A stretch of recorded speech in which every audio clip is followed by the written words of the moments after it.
आज देखते हैं इस वीडियो में श्रद्धांजलि गीत लता मंगेशकर की श्रद्धांजलि गीत। तो आइए सुनते हैं। शारदा माई के रूप रहलू राज कैलू गा के, शारदा माई के रूप रहलू राज कैलू गा के, शारदा माई के रूप रहलू राज कैलू गा के, लाता दादी चल गईलू सबके रोआ के, लाता दादी चल गईलू हमके रोआ के। भारत के गुलदस्ता से अब टूट गईल एगो फूल हो, जब तक रही दुनिया लोगवा पहिन तोहके भूल हो, पहिन तोहके भूल हो। भारत के गुलदस्ता से अब टूट गईल एगो फूल हो, जब तक रही दुनिया लोगवा पहिन तोहके भूल हो, पहिन तोहके भूल हो।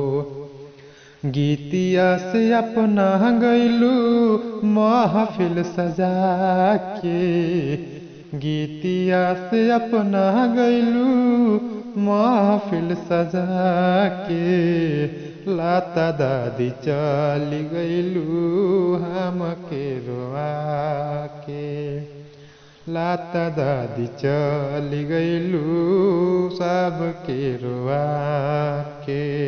ई हवे श्रद्धांजलि तोहके लता दादी हो, सुन के खबरिया गईल कतोरी टूट गईल मोर दिल हो, टूट गईल मोर दिल हो। ई हवे श्रद्धांजलि तोहके लता दादी हो, सुन के खबरिया गईल कतोरी टूट गईल मोर दिल हो, टूट गईल मोर दिल हो।